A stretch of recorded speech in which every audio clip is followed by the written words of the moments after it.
I was interested in asking you about the future of relationships between Pakistan and India. Like, what are your predictions on that? And also, maybe like see if you ever see at any point normalization. I think I know the answer to this one, but I wanted to ask you between Pakistan and Israel, the way that we saw like some other Gulf Arab countries and Sudan and other countries are getting close to Israel. Yeah, go on, Ali. No, I was going to ask for that. So I'm going to actually, I second that question, and I want to add something else to it. That, like this, there was so I think the Biden team has moved Israel from I think it's Europe. Like, they have these teams that work on the foreign policy from the Europe thing to the same area as Pakistan, everything else. Since I can't remember the details of it. Sorry. But since they formed these relationships and alliances with the Arab nations, so is that something that is going to also affect Pakistan? Because you've got Israel and India. Or not sure. I don't think so. Again, Pakistan has this very outside. It's a very weird policy on Israel. And actually, there was a bit of a debate going on in Pakistan covertly. About 4 or 5 months ago, one of the journalists, I don't know, I think we spoke about this or not, but one of the journalists even gave an interview to Israeli journalists where they were just, a lot of people said they were, one of the mainstream Pakistani journalists. So he was saying whether they're testing waters because, like it was in the news, UAE has now accepted, recognized Israel, and Saudi Arabia is going to, and Saudi Arabia, and Imran Khan actually on record said that we are being pressured by some Muslim brother countries to recognize Israel as well, but I will never do that.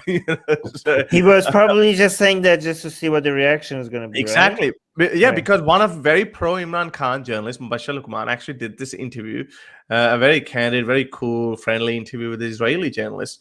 But again, it's a lot of people in Pakistan, there's a debate raging on in Pakistan. Like, I mean, the Arabs, they have the main problem. They're this, but then what do you? But again, this is what happened with Pakistan, with this anti-blasphemy narrative, this anti-Israel narrative that they built over 75 years. They now, even if the government would want to do something, they can't because they've just dogmatized their own people so much. Pakistan is more likely to have friendly relationships with India than with Israel. Yes. And they have no connection with Israel whatsoever. They've never been in direct conflict or anything. Yeah, the way just to clarify something, because some people might think we're being naive. When we say like he's doing it to see what the reaction is going to be, like, yes, we're not saying if he's going to see the reaction is negative or positive. Yes, we know we know that he knows and everybody else knows how. Like, yes, we're like, he was trying to see how big the backlash is going to be.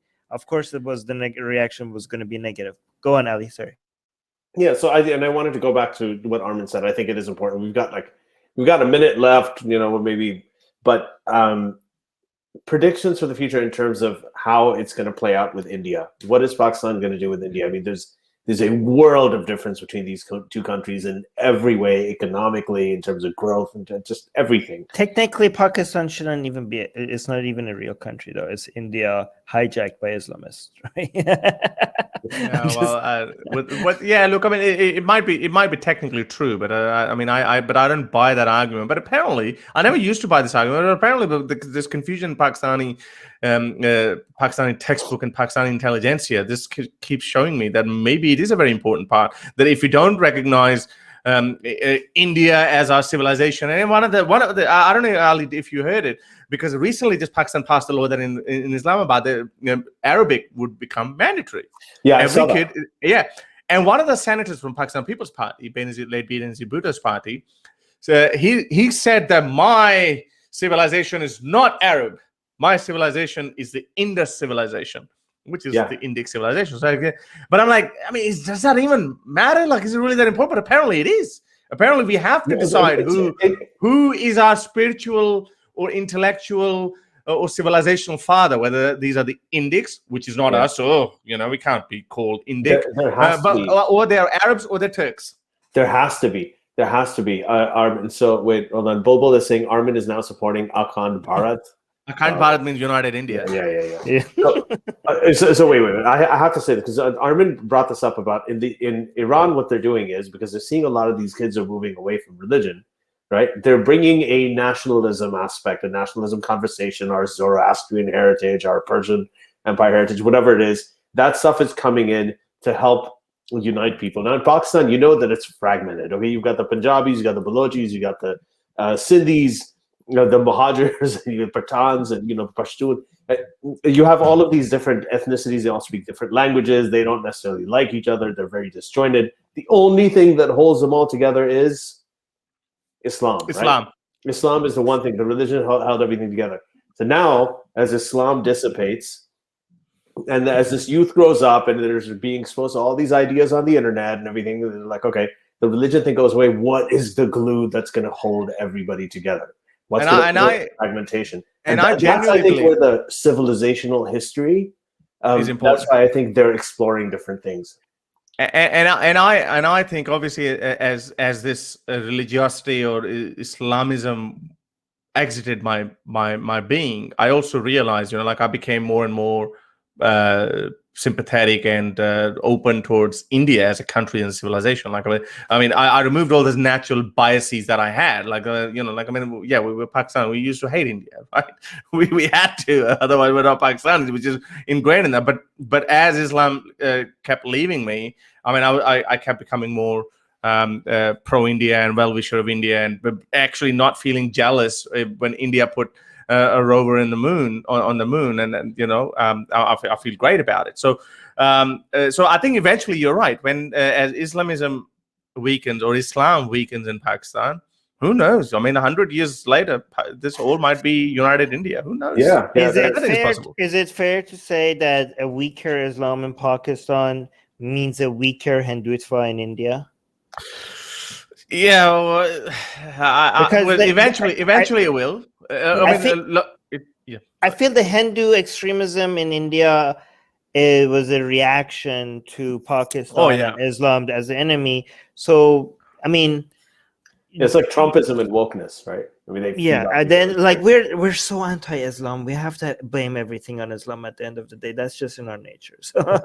But it is true. But it is true. But again, when people get this taste of blood in their mouth, then people forget this as well. That back in the day, why the need for Pakistan arose as well. The founder of Pakistan was pro-United India, but he also used this argument because there was Hindutva movement then as well.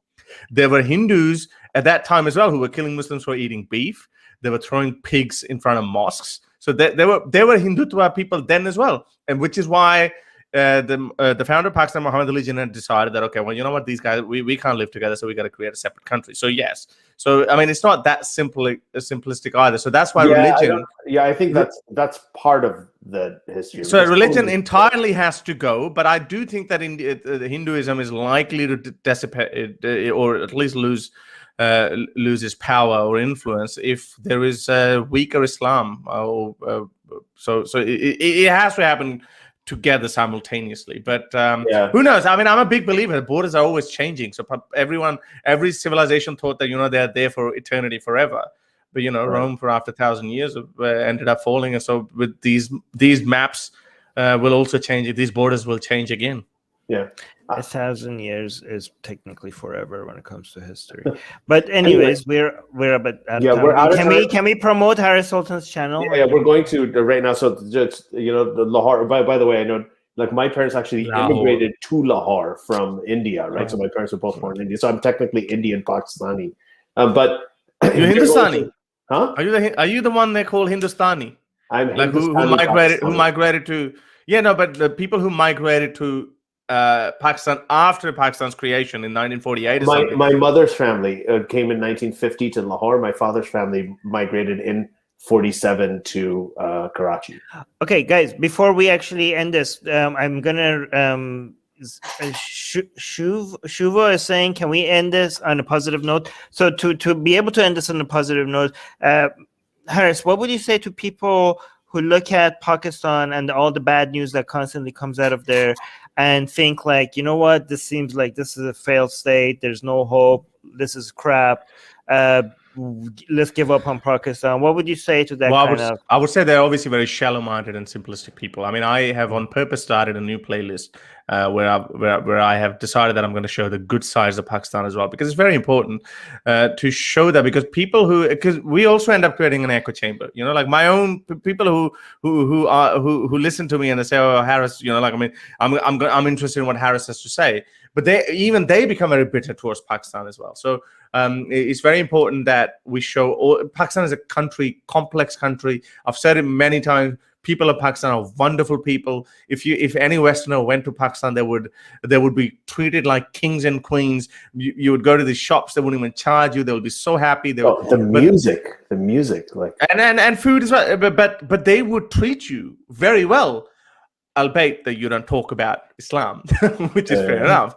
Or actually, no, it's not fair enough. But it is what it is. But so there are some trigger points, there's some weak points. So please don't judge Pakistan the whole way. And and this is why I say that I still I am a Pakistani. I was born in Pakistan. Even if Pakistan disintegrates, I would still call myself a Pakistani, because you know, like people who were born in Yugoslavia, they say, "Well, I was born in Yugoslavia." So that can never go away in my lifetime. And I don't want Pakistan to disintegrate. I want Pakistan to become a good, vibrant 21st century country, modernize itself, become a secular country, and people become valuable people. So Pakistan is capable of doing all that. It's a very big, major country, 220 million population.